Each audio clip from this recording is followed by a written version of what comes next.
Okay, good morning, Mer. Ito yung video presentation ko for the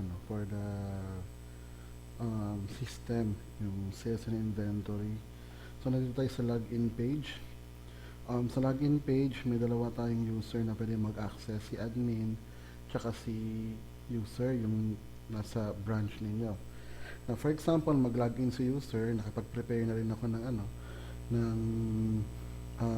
sample users na pwede mag-access, but later on sa admin account pwede ka mag-add talaga ng users para sa iba't ibang branch. So for example, I have here yung user, then mag-login siya. So pag login niya, sa sales page siya agad pupunta. Okay, kung mapansin mo dito sa corner, ito yung pangalan ng user, yung user mismo, so username niya, and kung anong branch siya na-assign. Okay, but later on, yung sales page, mamaya na muna yun.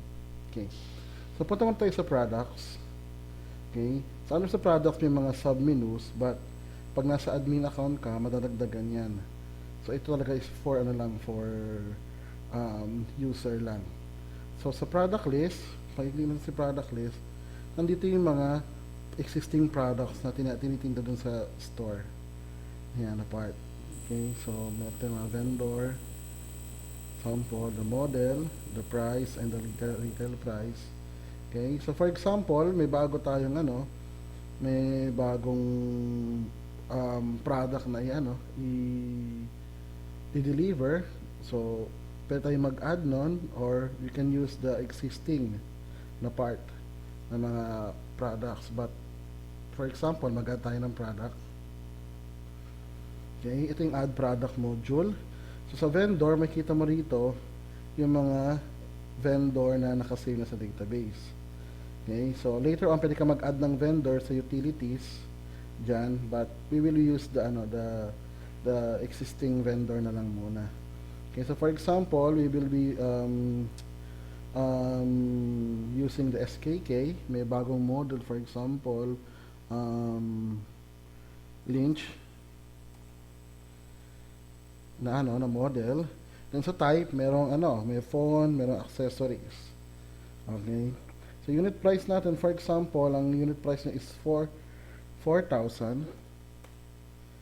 Unit price niya yung kuha mo dun sa sa supplier. Then ibenta mo siya, for example, ng 4,800. So this is a new product. Okay? So pag click mo ng save product, okay, makikita mo ngayon sa baba, ito yung in-add na natin. So, unit price and retail price. Okay? So, ito yon. So, pinipray mo pa lang yung product na yon. But, wala pang product na binibigay sa'yo yung supplier, for example. In-introduce pa lang sa'yo yan. Now, for example, meron ng product na na i-deliver na SKK Lynch, for example. Okay? So, punta lang tayo ng products, then receive products. Sa receive products, ito yung mga products na na-receive na nung branch na ito, the Call Plus SM Valenzuela. When we say receive, ibig sabihin na encode na yung kanyang mga IMEI. Then, ang condition niya is initially is good. Okay? So, ito yung mga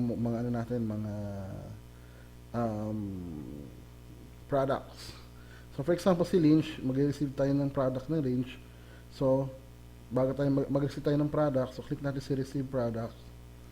And nandito yung yung form. So for example, ang invoice niya is 123, example lang. Ang vendor niya is SKK, so under kay SKK, nandun si SKK01 tsaka si Lynch. Now for example, mag-change ka na Cherry Mobile, automatic yung mga model under Cherry Mobile ang mag-a-appear ngayon dito sa sa model natin. If you notice, habang nag-change ako ng model, nag-change din yung price natin. Depende sa yun. So, we will go to SKK. Okay, si Lynch, for example. So, yun yung unit price niya. Ito yung kanyang retail price. So, for example, subok lang tayo ng isa. One quantity lang. Ang color is white, for example.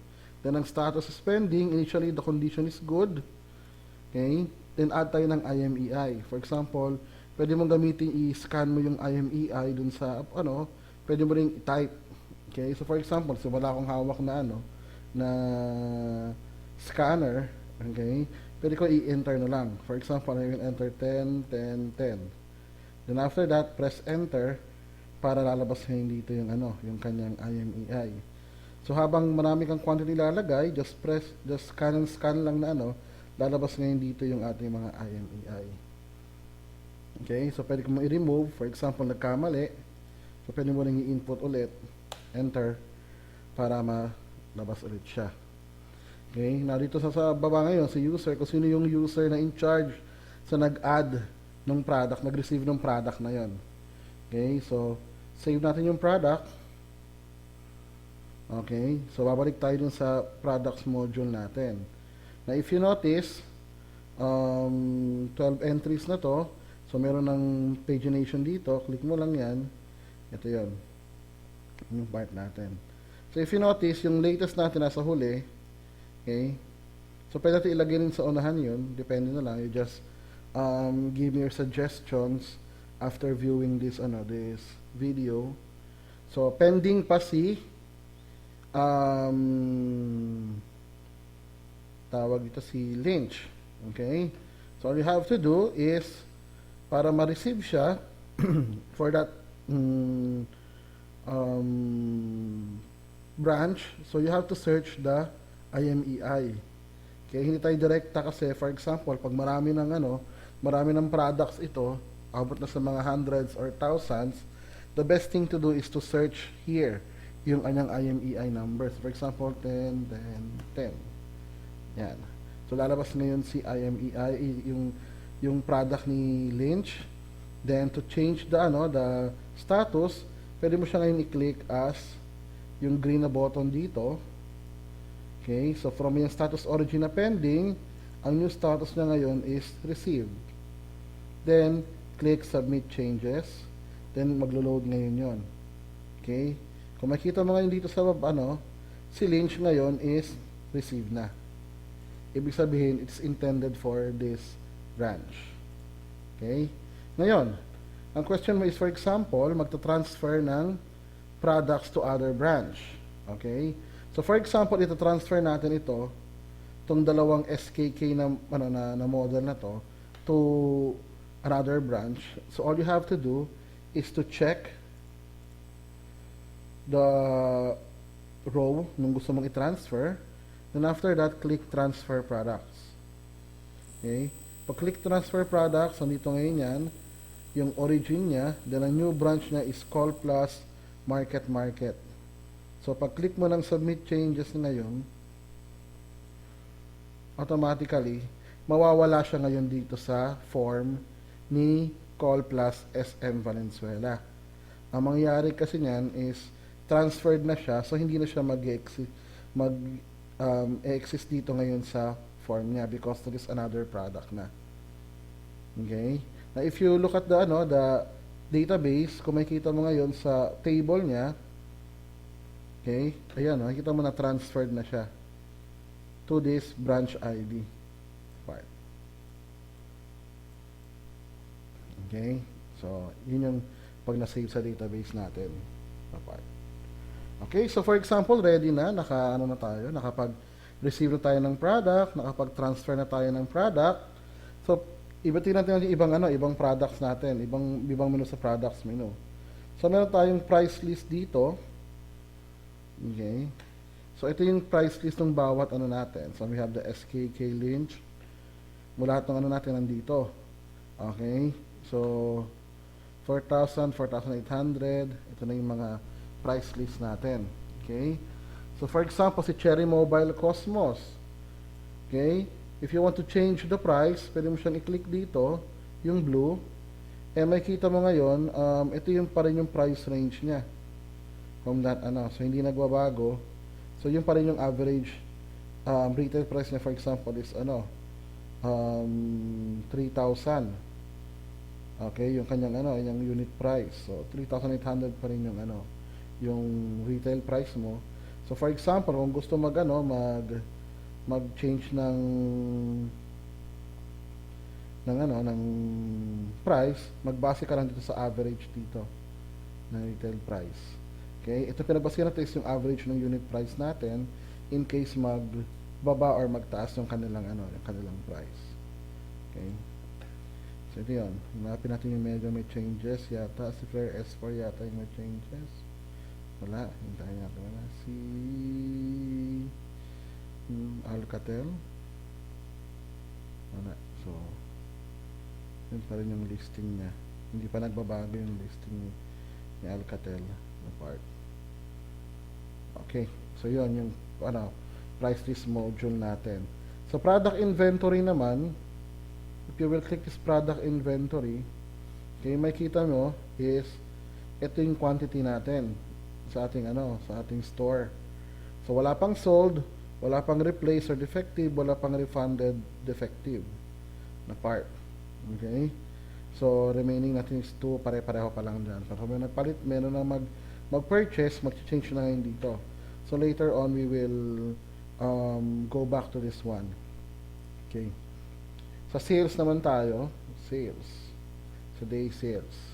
So makikita mo yun dito is yung today date natin is June 8. Now, ang makikita lang dito ni user is yung mga purchases sa date na June 8. Yung June 7 hindi niya na makikita yon. Okay, but yung admin pwede niya makita. So dito ngayon is purely yung present date lang makikita niya. Okay? So for example, mag-new sale tayo. May bibili ng bagong So, kuha lang tayo ng IMEI dito. For example, I will use this IMEI. So, pwede mo siyang ibari-barilin lang ng scanner. Okay, I will paste this one. So, pag search ng product, lalabas ngayon siya dito. 6,100 yung kanyang yung kanyang price. Okay. Tapos, so for example, mahingi siya ng discount. For example, 100. Pero 100 discount. So, type mo lang 100. Then, click anywhere. So, 6,000 lang yung price niya. Okay? Then, at patay na another, for example, kailangan niya ng SIM card. This one. Kunin natin tong this one, SIM card. Okay? Copy natin. Then, i-paste natin dito sa code. Paste. Search product. Ayun. So, 6,050 na yung kanyang kanyang total price. So, kunyari, hindi nakukuha ng LTE. Pwede mong i-remove, automatic mag-change yung price. Pero kung gusto mo siyang i-retain, search product, lalabas lang dito. Now, si order number is automatic yan siya, auto-generate siya. Si OR number ngayon, yung lalagyan ng OR number. For example, ang OR number is 111. For example, yun yung kanyang OR number. Then, pag bibili na to, save sale lang, automatically, sa daily sales, ito na yung lalabas na part. Okay? Ito na yung benta mo na part. Okay? So, for today lang yan. Kita mo yung discount, kita mo yung retail price, automatic yung yung price natin is deducted from the discount na. Okay. Now, for example naman is, yung bumili nitong cellphone na to is defective daw. Okay? Pwede mo ngayon siyang i-refund or i-replace. Okay? So, meron tayong button dito na refund, replace. For example, pag-click mo ng refund, replace, okay? Check mo muna ngayon kung ano yung sales record niya. Okay? Siyempre, di ba, minsan may 3 days, after 5 days, hindi na pwede ma-replace. Ganyan. So, ang order date niya, ang ginawa ko ngayon is naka time for human na siya, kumbaga sa technical term. Okay? So, kunyari, kung 1 week, 7 days na, lalabas ito 1 week ago, 3 days ago, 2 days ago, 1 month ago. So, at least makikita natin yung dito, the part. Now, for example, ito, yung papapalitan niya ng same unit. So, under sa database natin, okay, i-refresh ko lang. Okay? Ito yung kanyang unit. Okay? Kung same unit, pareha lang sila dito na part ng model. So, kakopihin ko lang muna to for the meantime. Copy. Okay? So, ngayon, pag sabihin niya, ipa-replace ng same unit. Ipa-replace ng same unit, click natin yung action dito. So, lalabas na itong ano niya, yung kanyang info. So, sabi, defective yung unit. So, just click the condition is defective. Then, sa to select, replace with same unit.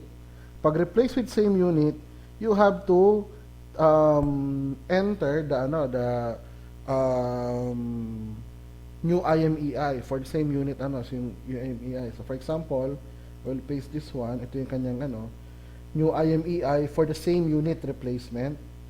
So, pag-update ng product info natin, okay, so magkakaiba na ngayon yung natin yon. So, same pa rin siya kasi same price. Pero if punta ka rito sa refund replace, makita mo yung unang order niya, meron ng status na replace. This one, sold na.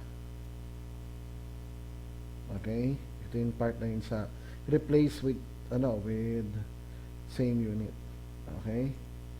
Ngayon, kunwari, pag order niya is tawag dito is hindi naman error pa rin. Error pa rin yung kanyang may sira pa rin. So gusto niya ngayon i-replace with other unit. Okay? So you have to do, kuhanan tayo ng bagong unit dito.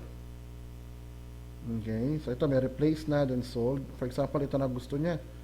Itong part na to, silver. Change na ako ng unit. So all you have to do is refund replace. Okay? So yung sold na to na part, action natin. Okay? So na defective yung unit. Please select replace with other unit. Napansin mo, disable pa rin to kasi for same unit replacement lang to eh.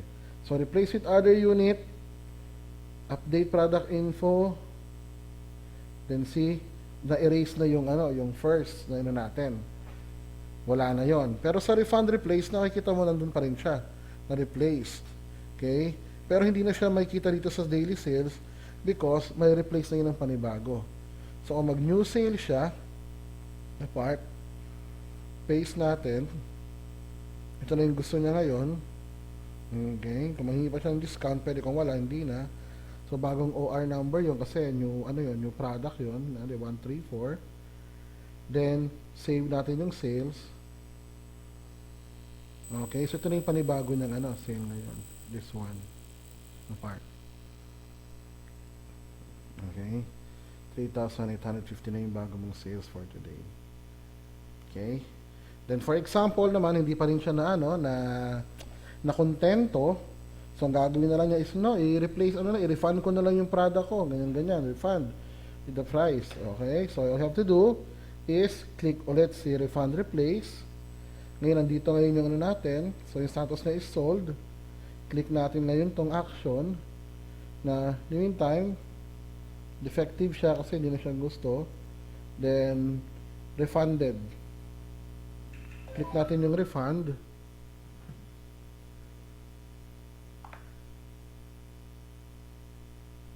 Then, after that, papansin mo, naka-disable si IMEI kasi for same unit replacement din yan. Then, pa-click ng update product info. See, wala na siya ngayon dito. Okay? Now, since refunded siya, kukunin mo yung ibabalik mo yung pera nun sa kanya. Kung ano yung pera niya doon. So, ngayon, pag-click mo ng expenses natin ngayon, ma-charge yung refund as expenses. So, makikita mo dito, expense type is refund, expense amount is 3,800. Ang remark niya, refund IMEI na part na dito ngayon. Okay, so ang expenses mo ngayon is 3,800 na part. Okay, so yun yung natin, yung ating part na yun. Okay, so pero kung makikita mo ngayon, yung mga refund replace, doon pa rin sa product na yun, makita mo, refunded, may replace na part dito.